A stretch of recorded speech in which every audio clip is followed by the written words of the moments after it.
Bonjour à tous. Donc aujourd'hui, petite vidéo en guise de rappel pour vous réapprendre, pour ceux qui ne savent pas faire, à trouver des coordonnées de points. Euh, vous, vous allez voir que quand vous allez apprendre la programmation des machines, des CN, vous aurez absolument besoin de cet outil mathématique. En fait, c'est ni plus ni moins qu'un outil mathématique, les coordonnées de points. C'est comme vous maîtrisez la multiplication, la division, l'addition. C'est un outil mathématique. Et ça, cet outil vous sert à faire d'autres choses. Et ben là, c'est pareil. Les coordonnées de points, c'est un outil mathématique qui est super important chez nous en programmation. Pas uniquement en programmation, pour écrire des programmes, mais aussi pour les comprendre. On en a vraiment besoin. Alors, ce qu'on va commencer par faire, là, cette première vidéo, ça va juste être un rappel mathématique et du coup essayer de faire l'analogie. L'analogie, ça veut dire de vous montrer qu'en fin de compte c'est la même chose qu'en mathématiques, parce que il y a des petites différences, mais c'est des petites subtilités, c'est juste des façons de parler, du langage, etc. Mais vous allez voir qu'en réalité que c'est exactement la même chose. Donc ce que j'ai fait là, je vous ai fait un repère comme vous avez dû voir l'habitude d'en voir en maths. Donc c'est un repère orthonormé. Alors pourquoi on dit qu'il est orthonormé? Un petit rappel, parce que vous voyez, il y a deux axes. Un axe en bas là, ici. Alors je vais changer de couleur. Ici, c'est l'axe des x. Cet axe-là, donc, qui est ortho. Ortho, ça veut dire orthogonal à l'axe des y ici. Voilà. Ici, vous voyez, les deux axes se croisent et ils ont un angle droit de 90 degrés. Effectivement, il peut exister, alors c'est hyper rare quoi, en tout cas, moi je les utilise pas honnêtement, mais des repères qui ne sont pas orthonormés, c'est-à-dire que l'angle entre les deux axes n'est pas de 90 degrés. Ça c'est la première chose. Ortho, ça veut dire ça, et normé, ça veut dire quoi? Ça veut dire que, vous voyez là, on a mis le petit i, c'est le vecteur i, et j, ça c'est ce que vous avez dû voir en maths. Ben, ici vous avez 1, 2, 3, c'est-à-dire que c'est proportionnel. Ici, alors ça représente à peu près des centimètres, ça serait l'équivalent de 1 en centimètres, comme vous aviez l'habitude de faire en maths, en troisième. 1, 2, 3, 4, c'est toujours la même distance, donc il n'y a pas de souci. Il existe des repères qui ne sortent pas normés, c'est-à-dire qu'en fait avec d'autres échelles, par exemple ça peut être une échelle exponentielle ou logarithmique, alors ça c'est plus compliqué, mais pour faire simple, imaginons que ça va commencer à 1 ici, et là vous devriez, au deuxième trait, il y a la même distance là, hein. De 0 à 1 on a 1 cm, de 1 à 2 on a encore 1 cm, et bien au lieu d'avoir la valeur 1, on aurait la valeur 10. Après, de 2 à 3, on aurait 100 ici. C'est-à-dire que ça ferait 1, 10, 100. Vous comprenez bien que ce n'est pas proportionnel. Voilà. Donc nous, on n'est pas dans ce cas de figure. Tous les repères qu'on va utiliser, c'est exactement ce que vous avez vu en maths. Alors, comment ça fonctionne? Les coordonnées de points. C'est tout con. Alors, vous voyez, je vous ai mis deux points ici. Ces deux points, ils sont dans un repère. Donc, les points, déjà, mathématiquement, on définit des points par l'intersection de deux petites droites. Vous voyez, les croix, en fait, c'est des droites. Donc, ce qui m'intéresse, c'est l'intersection de ces deux droites. Alors, comment on fonctionne? Ouais, je vais rester en maths. En maths, vous faisiez... Alors, pour connaître la valeur sur l'axe des x, moi je dis on fait tomber. On imagine que le point A, c'est une bille, et on la fait tomber comme si on était sur une fenêtre, et hop, qu'on lançait une bille, et elle tombe sur le sol. Le sol, c'est l'axe des x. Hein, et regardez, ça a fait un angle droit avec l'axe des x. Donc c'est une projection orthogonale. Et qu'est-ce qu'on voit? On voit qu'on tombe à 2. Donc en maths, vous mettiez A, parenthèse, première valeur 2, parce que la première valeur, c'est pour l'axe des x. Et puis la deuxième, alors là, bien sûr, on ferait tomber, mais à l'horizontale. On imagine que ça soit capable de tomber à l'horizontale. Et cette fois, on aurait le point 3. Donc ici, on aurait la coordonnée du point A qui est égale à 2, point virgule 3. On va faire la même chose pour le point B. Hop, on le fait tomber. Alors, je suis pas très bon, c'est pas évident avec le stylo sur ordinateur. On va dire que c'est 5. Donc B, 5. Et puis, on fait tomber sur l'axe des Y. Et là, vous avez trouvé que B est égal à 6 en Y. Voilà. Première analogie. Nous, on va écrire, souvent, on va vous demander de faire un tableau de points. Au lieu de mettre les coordonnées entre parenthèses, comme ce que vous avez vu, on va vous demander, nous, de faire un tableau comme ceci. C'est juste une façon d'écrire les choses. Hein. Hop. Et vous voyez, on va mettre le point A ici. D'accord. Et on va demander sa coordonnée. Alors, vous allez voir. Nous, on va pas utiliser les lettres minuscules, mais souvent, on va utiliser les lettres majuscules. Donc, je remplace... je vais peut-être changer de couleur. On va passer en vert. Tiens, nous, on va utiliser les lettres majuscules. Voilà. Donc, je vais mettre X ici. Et là, on va utiliser le Y en majuscule. C'est juste ça hein, qui change. Donc, ensuite, je les mets dans un tableau. Et puis, je vais mettre mes valeurs. Donc, A, si on regarde, on les a trouvées les valeurs. Sur X, on avait mis 2. Donc, petit x2, là, ça fera 2. Et Y, on avait trouvé 3. Je vais faire la même chose pour B. B, on a trouvé 5 et 6. Donc voilà déjà une des premières différences entre ce que vous avez appris à faire en maths et nous, c'est qu'on n'écrit pas les valeurs de la même façon. Mais le calcul est exactement le même. Il n'y a rien qui change. Alors tiens, on va faire un C et un petit D. Je vais en rajouter 2, juste pour voir si vous avez bien compris. Donc on va mettre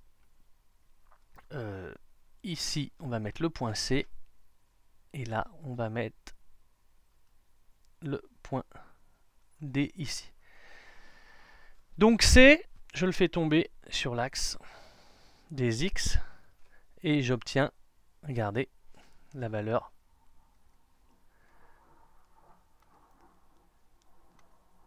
J'obtiens la valeur ici, que je vais l'entourer, moins 4. Alors je vous l'ai fait exprès, je vous les ai mis à gauche, c'est-à-dire que là, petite subtilité, par rapport à tout à l'heure, on est en négatif sur l'axe des X. Donc c'est tout. Il n'y a rien de difficile à comprendre. Par rapport au point 0 ici, on est tombé en négatif. Donc C, ça sera moins 4. Je fais tomber mon point C sur l'axe des Y et il tombe au point 3. Donc là, il est positif en Y et négatif en X. Maintenant, D, je le fais tomber. Et là, vous me dites, ça fait moins 3. Ah. Ah.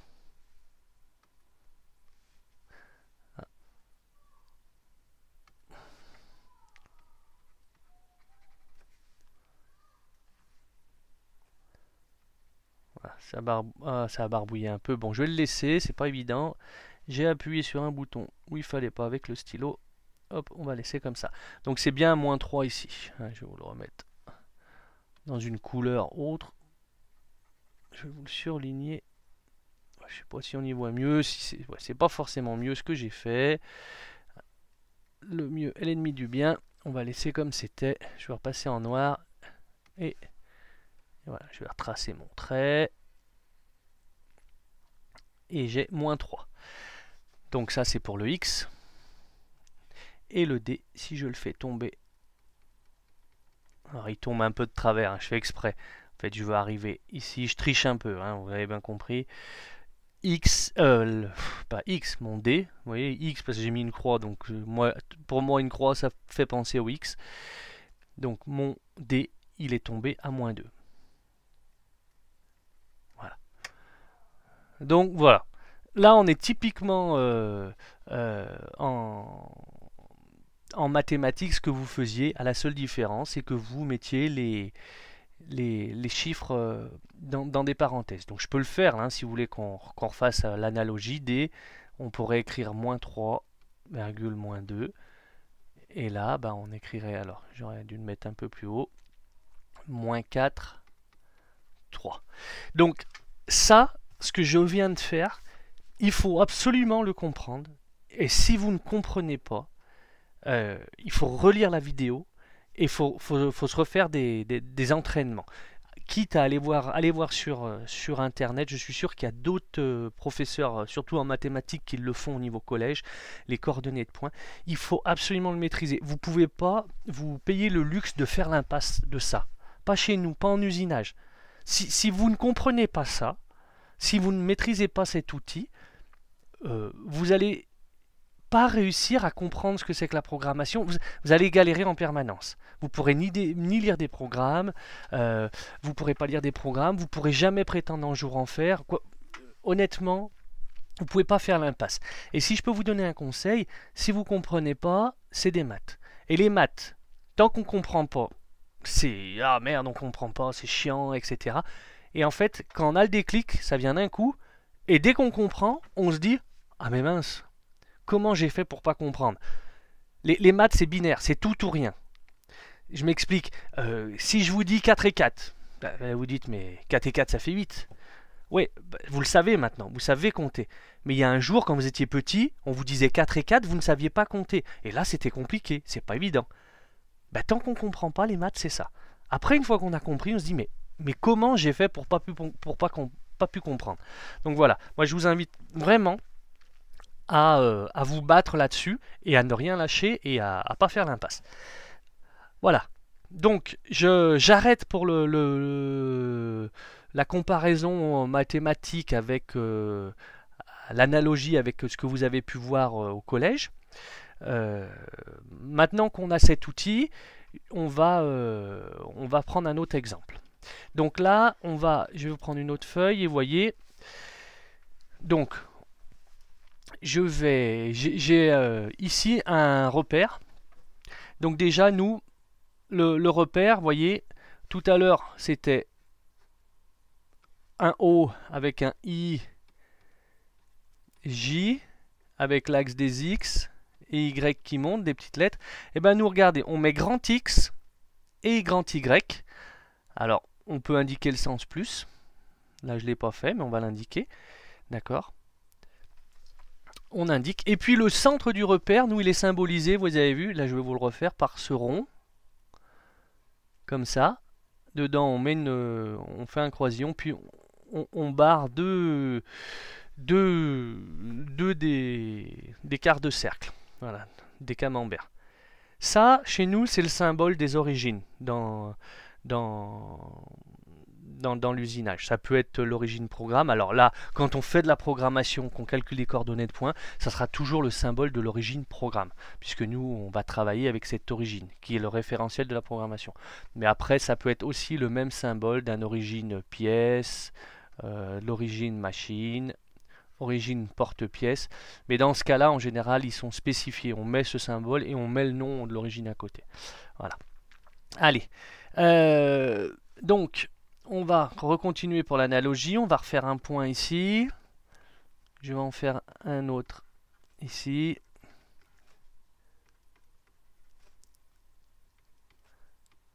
Voilà. Et là, vous voyez la différence de tout à l'heure. Je les rejoins. Alors, pourquoi je les rejoins? Parce qu'en fait, moi, très souvent, associé à des points, mes points, en fait, ça représente quoi? Ça représente le contour d'une pièce ou des centres de perçage. Il y a quelque chose, il y a un vrai lien. Hein. Alors, comment on va fonctionner? On peut commencer là, très facilement, parce qu'ici, j'ai fait exprès, j'ai mis un quadrillage. Là, je l'ai fait exprès. J'ai mis un quadrillage dans mon exemple. On peut très bien faire comme on faisait en maths. Alors, on va faire le point A. Allez, hop, on va changer de couleur. On va mettre un peu de vert. Et le point A, tac, tac, tac, tac. S'il tombe, on le fait tomber, vous voyez. Alors, on voit peut-être pas très bien. Voilà. Hop, voilà, on verra mieux là. Le point A, il est tombé là. Donc, j'ai qu'à faire un tableau à côté. Ah, je suis hors de la feuille. Alors on va le gagner peut-être plus ici. A, est-ce que ça va passer? B, C, D et E. Et je vous rappelle, on met nos deux axes X et Y. Donc A, hop, on ne voit pas bien en vert, hein. Il est tombé sur 5. Ok, on met 5. Je le fais tomber sur l'axe des Y. Et là, on trouve, vous aussi vous l'avez trouvé, 6. B, qui est ici. Donc même principe, je le fais tomber. Il tombe au même endroit que le A. D'accord? 5. Je le fais tomber ici, sur l'axe des Y, et on obtient 11. C, je fais tomber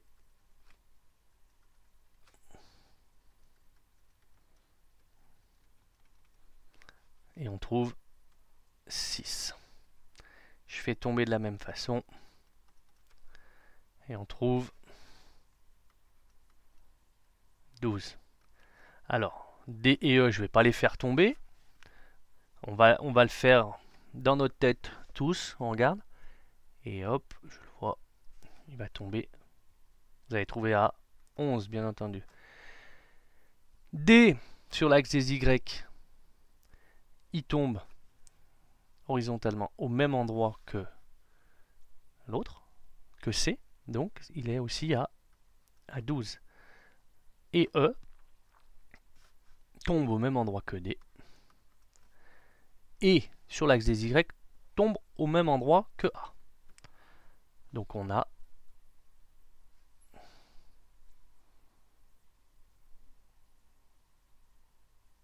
6. Voilà. Donc là, je vous l'ai fait façon maths. Maintenant, vous allez voir que nous, souvent, on va pas travailler de cette façon. Alors, je vais essayer d'enlever. Alors, ça ne va pas m'enlever les traits. Non. Pourquoi? Ma gomme ne marche pas. Ah. C'est un peu laborieux. On y arrive. Donc je vais enlever ces traits. Et puis je vais vous montrer autre chose. Je vais vous expliquer. Que souvent,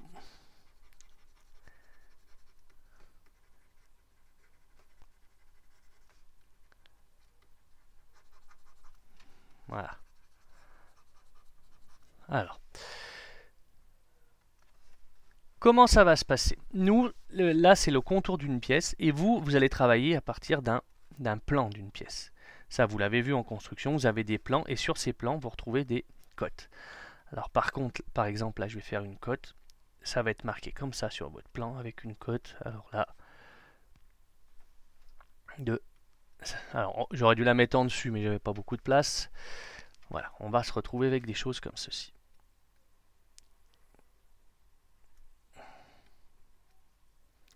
Là aussi, ici.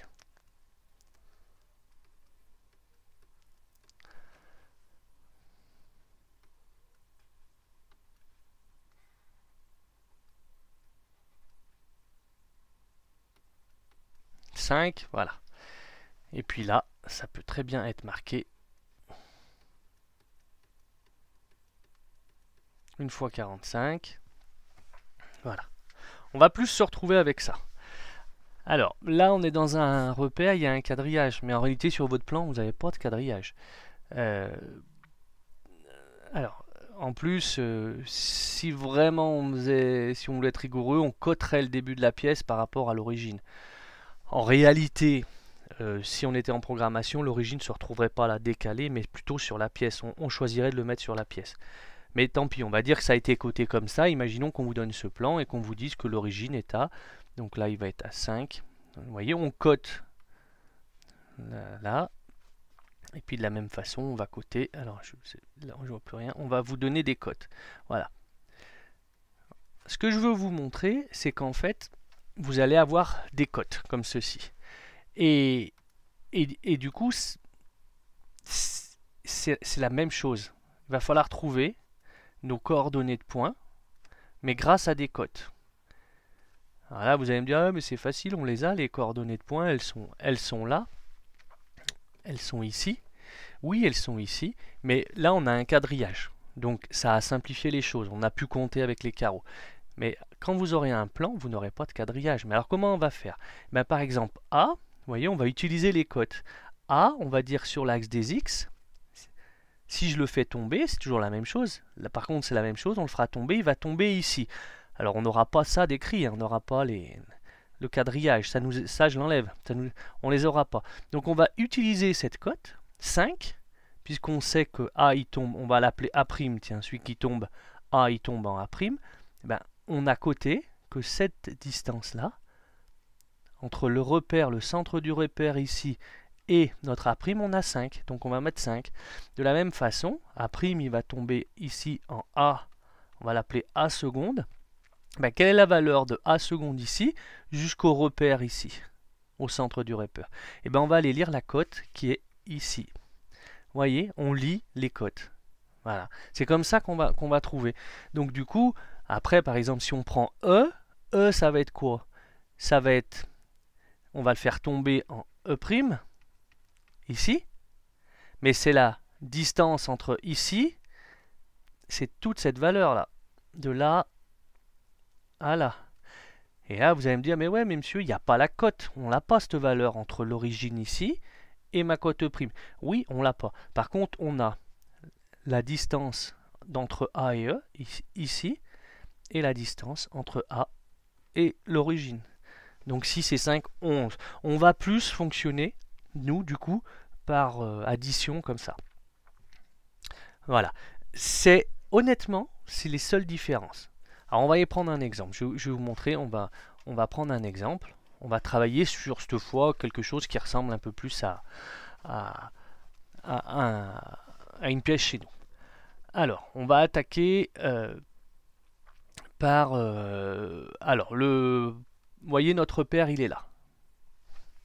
Alors, peut-être agrandir un peu si je... Est-ce que je peux l'agrandir? Ah, il veut pas.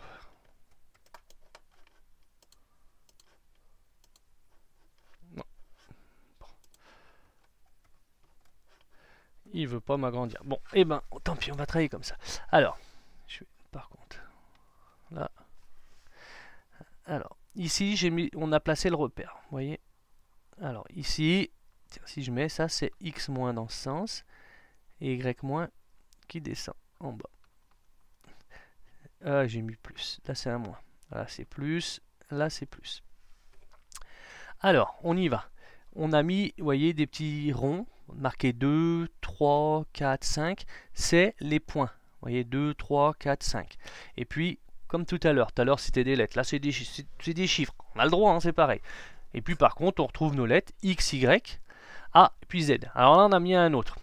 Alors on voit mieux sur la vue qui est en bas ici parce que en fin de compte notre pièce c'est pas elle est en 3 dimensions. La vraie vie c'est en 3 dimensions. Il n'y a pas c'est pas une pièce c'est pas une feuille notre pièce. L'essentiel du travail vous allez voir va se faire en 2 dimensions, mais il faut toujours avoir l'esprit qu'il y a quand même une 3e dimension. Il y a un autre axe. Mais bon, là pour l'instant il faut absolument comprendre sur X, Y, Z, ça viendra peut-être plus tard. Alors, on y va. On va prendre le point 2. Si le point 2, on le fait tomber sur notre axe des X, on va travailler. Regardez, il tombe, tac, tac, tac, poum, il tombe pile au centre. Il tombe dans le repère. Donc le repère, c'est quoi? La valeur, c'est 0. Vous l'aviez trouvé. Voilà. Et puis, alors, là, il faut imaginer que l'axe des Y qui monte encore. Ça, c'est Y comme ça. Et que là, en bas, l'axe des X, il se prolonge. Hein. Voilà, faut faire ça. Donc, le point 2, si on le fait tomber sur les Y, il tombe où? Il tombe là. Vous me dites, ah mais il est déjà dessus. Il a beau être dessus, il a beau déjà être dessus, c'est comme s'il tombait dessus. Donc il tombe à cet endroit. Et cet endroit là où, où je fais ma croix, quelle est la distance jusqu'à l'origine en bas? Elle est là, 30. Donc Y, c'est 30. Alors, on va en prendre... Enfin, ben non, je suis obligé de passer par celui-là. Je suis obligé de vous expliquer celui-là. Alors, celui-là, il est un peu délicat. C'est un petit piège, on va dire. C'est marqué 15 fois 45. Vous voyez ici. Ça, c'est la cotation. Pourquoi 15 fois 45? Parce que c'est un chanfrein à 45. Donc, 45 ici, 45 degrés ici. Ça, vous devez le savoir. Triangle rectangle, 90. Donc, les autres, somme des deux autres, 90 aussi. 45 et 45. S'il y a 15, alors on dit qu'il y a 15, c'est 15 en bas, 15 en haut. 15 fois 45, ça veut dire que vous avez 15 en bas, 15 en haut. Voilà, ça faut le savoir, ne vous prenez pas la tête quand c'est marqué ça, c'est qu'il y a la même distance ici, donc en X qu'en Y. Voilà notre... donc on pourrait rajouter une cote comme ça, si vous le préférez comme ça, 15 ici. Et puis là, ben, jusqu'à là, j'essaye de le faire proprement, c'est pas évident. 15 ici, voilà. Attention, ça marche ça que si c'est du 45 degrés. Si vous avez un autre angle, autre que 45, là c'est mort, vous ne pouvez plus le faire. Il faut utiliser après pour trouver les valeurs, la trigonométrie, cosinus, sinus et tangente. Donc là, nous on ne va pas vous faire de coups tordus pour l'instant. Alors on y va. Donc le point 3, on le fait tomber. Tac, tac, tac, il tombe et il va tomber ici, à peu près. Je vais l'appeler 3', tiens. Et là, vous me dites, ouais, mais là, il n'y a pas de cote, je la vois pas. Mais si, elle est en haut. C'est le 15, là. C'est la même chose. Ça, là, 15, c'est bien la distance entre 3' et mon origine. Donc, 3, 15. Et là, personne n'a rien dit. 2, je l'ai mis dans la colonne D. Hein. C'était ici. Je me suis trompé. Hein. Donc, je vais aller le barrer. Vous avez dû rien comprendre tout à l'heure. Vous allez dire, mais il est fou. Ok. Donc 3, il tombe à 15. Maintenant, en Y, il tombe où? Si je le fais tomber, tac, tac, tac, tac, tac, il tombe là. On va appeler 3 secondes. Et bien, quelle est la valeur entre 3 secondes et l'origine tout en bas? On a vu qu'il y avait 15 ici et 30 ici. Ça fait 45. On verra pour les Z hein, à la fin. 4. On a, si on le fait tomber, tac, tac, tac, tac, il tombe à peu près ici. Alors là, on n'a pas la valeur. Mais en haut, regardez, on a 25 en haut et 15. Donc on va utiliser les valeurs du haut. Ça fait 40. 4. S'il tombe, il tombe au même endroit que 3. Donc il a la même valeur. 45. Alors, une remarque, j'en profite. Le point 3 là, entre 3 et 4, est-ce que 4 il a bougé sur l'axe des Y pardon. Est-ce qu'il est monté ou descendu par rapport à 3? Non, il n'a pas bougé 4 par rapport à 3, c'est-à-dire il est ni monté ni descendu, il est ni plus haut ni plus bas. Donc dans ce cas-là, il aura forcément la même valeur que 3 en Y. Et ça va marcher pour les X, c'est-à-dire que certains points, s'il n'y a pas de mouvement sur l'axe des X, il n'y aura pas de changement de valeur. Vous allez voir, on va en faire, ah bah tiens, le prochain, le 5 par exemple. C'est exactement le 5. Le 5, regardez, 5 si je le fais tomber, il tombe au même point que 4, ici, là. On avait vu, ici. Donc est-ce qu'il a bougé le point 5 par rapport à 4? Est-ce qu'il est allé à droite ou il est allé à gauche? Non. Donc il a la même valeur. Donc 5 c'est 40. Par contre, en Y, vous voyez, on voit qu'il descend. Il descend de 11. Donc tout à l'heure, on avait en Y 45. Comme on rebaisse de 11, on va soustraire 11. Hein. Quand on va dans ce sens, on enlève, c'est moins. Et quand on monte, on rajoute, c'est plus. Donc 45 moins 11, ça fait 34. 6, il se déplace de 16, on rajoute 16, donc là c'est pareil, sur l'axe des X, quand on va dans ce sens, on rajoute X+, Et quand on va dans ce sens, on fait du x-1. Donc là, 16, pour aller de 5 à 6, je me déplace vers la droite. Je vais bien dans le sens des x+, donc j'ajoute 16. Ça va faire 56. En y, entre 5 et 6, 6 par rapport à 5, il n'y a ni de montée ni de descente. Donc, ça ne bouge pas. 34. 7. On monte. Alors, déjà en x, est-ce qu'il y a un changement? Non. Entre 7 et 6, 7, il va ni à droite ni à gauche. Il a la même... Il n'y a pas de changement. Il va ni à droite ni à gauche. Donc, ça ne bouge pas. 56. Par contre, il monte. Alors, il monte de combien? Alors là, c'est... on n'a pas la valeur. On peut pas on l'a pas, la distance entre 7 et 6. Par contre, regardez, je vais vous agrandir. Ici, on a... C'est marqué R5. Alors, je vais agrandir là, comme ça, à côté. Quand vous avez marqué comme ça, R5. Ça veut dire quoi? Ça veut dire qu'il y a 5 ici, 5 ici. Là, entre les deux flèches, comme ça. En fait, c'est comme le coup du chanfrein, là, tout à l'heure. C'est pareil. Donc, s'il y a 5 ici, là, en haut, si entre ce point et ce point, il y a 5, là, il faut faire une petite addition. Il y avait 11. Là c'est à la même hauteur. Hein.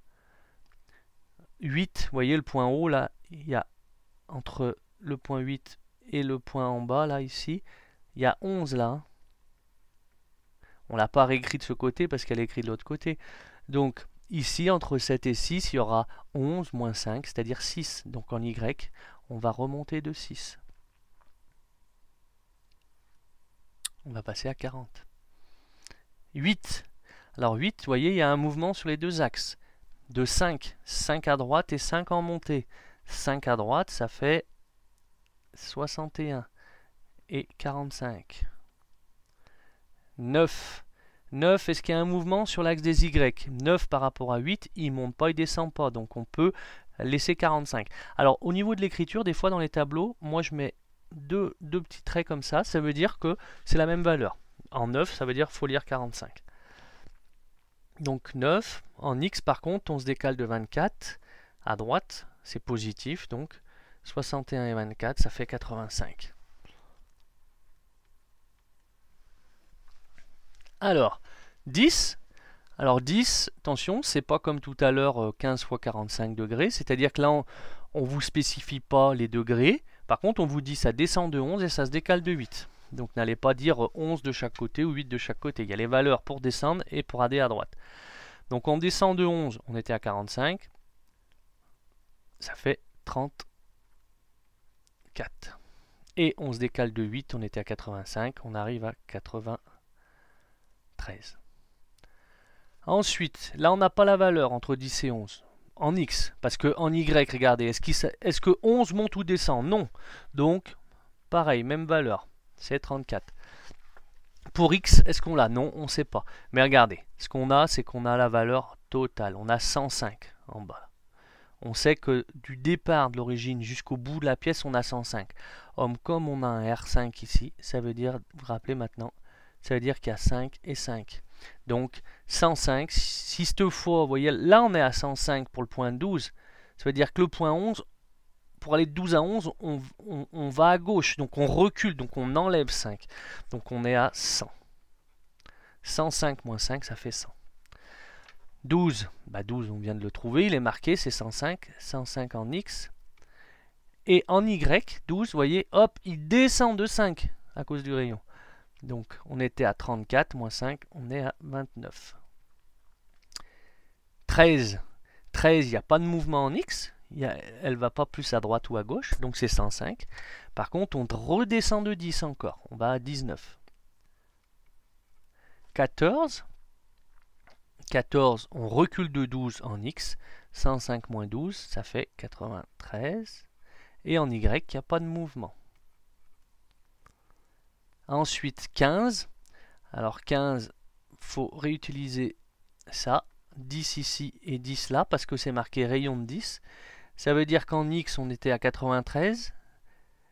14, pardon, il n'y a pas de mouvement en X, je vous dis des bêtises. Donc ça veut dire qu'il y a 93, toujours, ça ne change pas.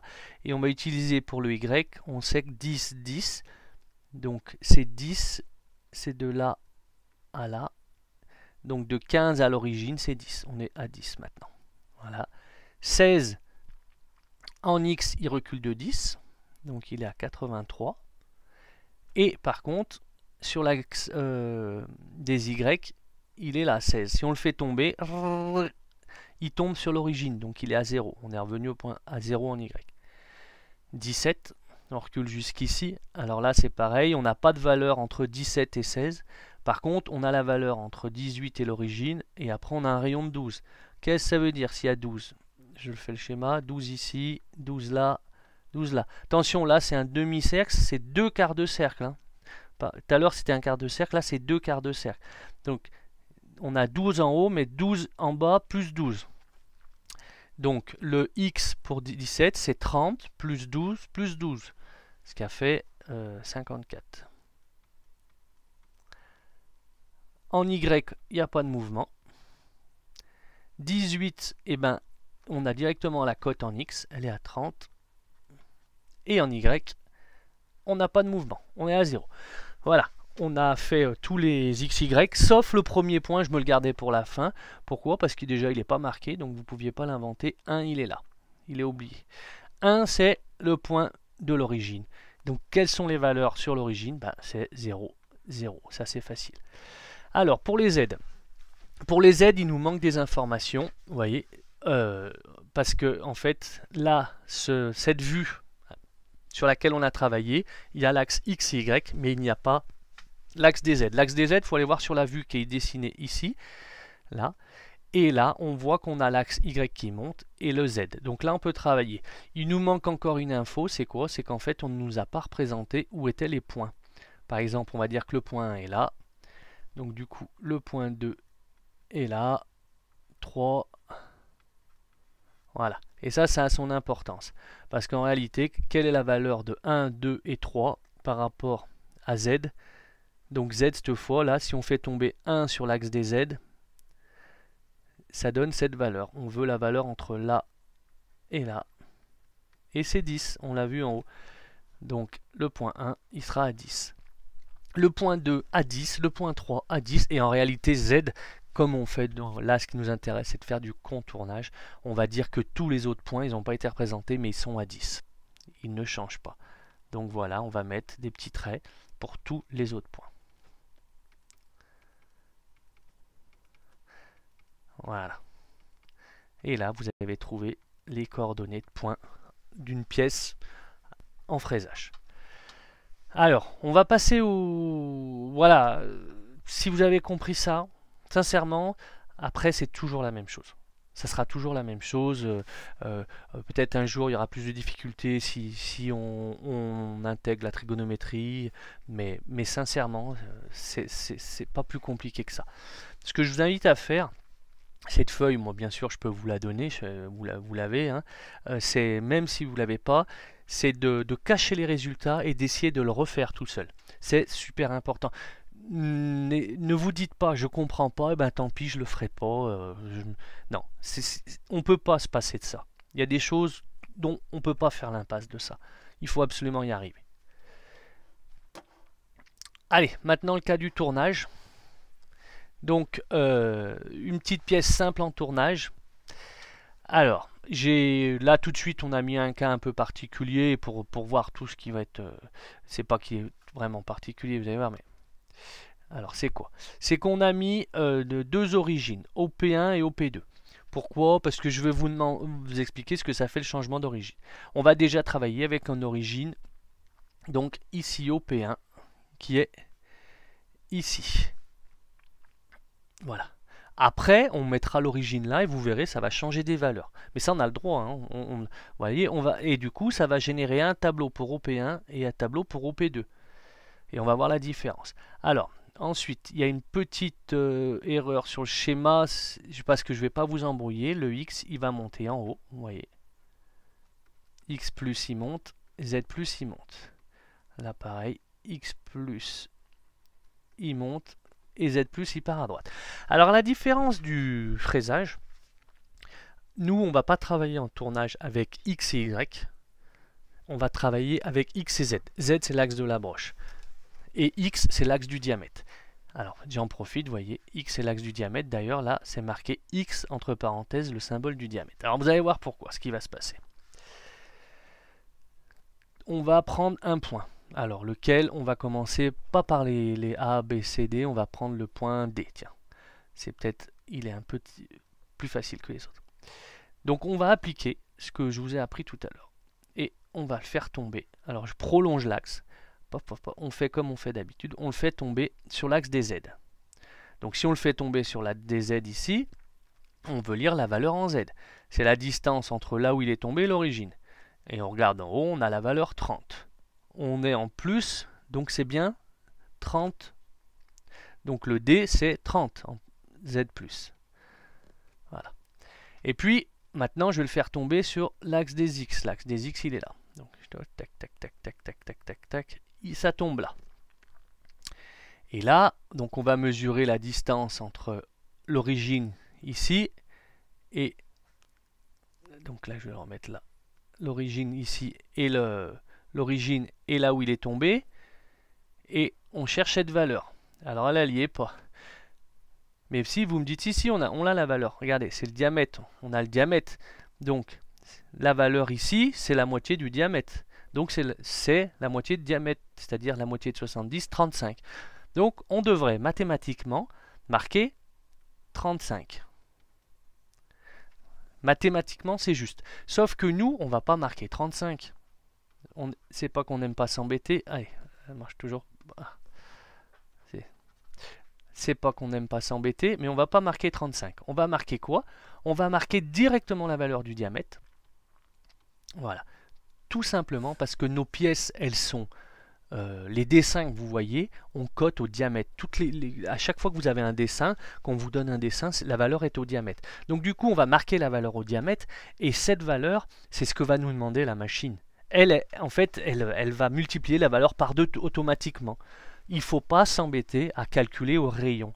Donc mettez juste les valeurs de diamètre, tout simplement. Hein? Même si mathématiquement on devrait mettre 35, ben là on met la valeur du diamètre. Bon, quand on le sait, voilà, il n'y a pas... C'est comme ça. Donc on va faire les autres. On avait fait... eh ben on va faire C. Alors C, s'il tombe, il tombe pile dans l'origine en X. Donc il est à 0, pas en X, en Z, pardon. Vous voyez, je suis resté sur le cas du fraisage, parce que tout à l'heure, à droite, c'était les X qui partaient à droite, maintenant, c'est les Z. Alors, ça embrouille un peu, mais c'est pas compliqué. Hein. Et puis, C, il tombe où? Sur l'axe des Y qui monte? Ben, il est déjà sur l'axe des Y, mais il est à quelle valeur il est ici? Il est au même endroit que le D. Donc, il est à 70. Il est au diamètre 70. Ensuite, B, il est là. Si on le fait tomber à l'origine, combien on trouve? Eh bien, on trouve qu'il va être à 0 en Z. Et par contre, en B, en Y, en X, là c'est l'axe des X, en X, regardez, si il est là, il tombe sur l'axe à ce point-là, et ce point-là, c'est marqué diamètre 15. Donc diamètre 15, on met 15 ici. A, bah, quand c'est le point pile dans l'origine, c'est facile, 0, 0. E, donc E, il tombe au même endroit que D. Donc il a la même valeur en Z.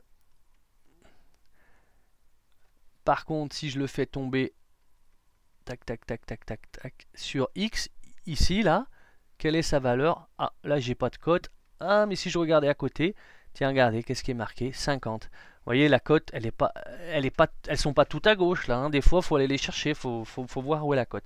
Donc, c'est 50. Donc, on va simplement marquer 50 à la valeur de X. F, donc comme tout à l'heure, est-ce que ça monte ou ça descend? Non. Donc il n'y a pas lieu qu'il y ait de changement. Là, l'axe qui monte et qui descend, c'est le X. Comme donc F ne monte pas, ne descend pas, il n'y a pas de changement en X. Par contre, il se décale à droite par rapport à... Et il se décale de combien? Il se décale de 25. Vous voyez? Et comme on était à 30, ça fait 55. G, est-ce qu'il se décale à droite ou à gauche? Non. Donc, s'il n'y a pas de décalage sur l'axe des Z, même valeur. Par contre, il descend. Et la valeur, elle est là. Là, on la lit directement. C'est même plus facile que tout à l'heure. Hein. on lit que G c'est 40. H, même diamètre, 40. Par contre, on se décale de 20 en plus, donc 75. I, si on le fait tomber en Z, on est à 75. Et en I, on est sur l'axe à 15. Et J, il est toujours à 75. Et par contre, en X, on est à 0. Voilà pour le premier tableau, quand l'origine est ici. Alors maintenant, on va peut-être effacer un peu de tout ça, là, faire un peu de propre pour qu'on y voit un peu mieux.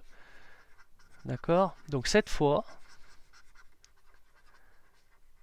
ouais, faut que maintenant, je veux que mon origine, il soit ici. D'accord? Donc le Z qui part, Z+, je fais bien monter mon X, X+, ici. Voilà. Et on va refaire les coordonnées de points pour chacun des points. Sauf que là, l'origine n'est pas au même endroit. Donc si on part du point A maintenant, il est plus centre de l'origine, comme il était tout à l'heure, mais il est ici. Donc par rapport à... Alors on va faire le plus facile. En X, si on le fait tomber sur l'axe des X ici, il va tomber, tac, tac, tac, tac, tac, tac, tac, tac, il va tomber à 0. Donc en fait, ça n'a pas changé en X. Par contre, en Z, regardez l'axe des Z. Si on le fait tomber sur Z, il tombe ici. C'est ça l'axe des Z. Hein, c'est cet axe-là. Là. Si on le fait tomber sur Z, c'est la distance de là à l'origine ici.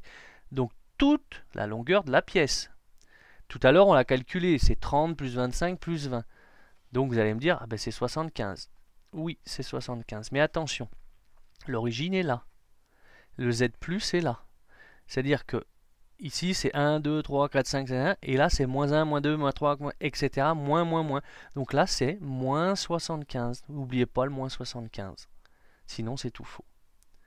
Point B. Bah, il tombe sur l'axe des X. Ici, c'est la même valeur que tout à l'heure, 15. Et en Z, eh ben, il tombe au même endroit que A. Donc du coup, même valeur. Le C, il tombe au point A, en Z. Donc encore moins 75. Et par contre, le C, sur l'axe des X, il tombe au diamètre 70. Il est marqué. 70. Alors, je ne vais pas aller plus loin, mais si on regarde A, B, C, pour l'instant, c'est les mêmes. En réalité, le fait d'avoir changé l'origine uniquement sur l'axe des Z, voyons, on l'a fait coulisser l'origine, il est passé de OP1 à OP2, il a glissé vers la droite, il n'est pas monté et descendu, bah du coup, tous les points là, il ne va pas y avoir de changement, c'est les mêmes que tout à l'heure, 70, en X, il n'y a aucun changement. Voilà, là je peux tout réécrire pareil. Il y aurait eu un changement de valeur si notre origine avait glissé vers le haut ou vers le bas. Là d'accord, il y a juste un changement en Z. Donc D, on va refaire les coordonnées que Z maintenant. D, il est là. C'est la distance de là à là. C'est 25 et 20. Ça fait 45. Mais moins, on est en moins. E, moins 45. La même chose. F, moins 20. G, moins 20. H, il tombe dans l'origine à 0. H, I et J, si on les fait tomber sur l'axe des Z, ils tombent tous à 0. Et voilà. Voilà. Donc là, vous avez appris à faire des coordonnées sur des pièces de tournage et de fraisage le plus simplement possible. Donc je vous invite, si vous avez des difficultés, cachez les résultats, refaites-les jusqu'à ce que vous soyez au top. Et demandez d'autres exercices, moi j'en ai plein, on peut vous en faire plein.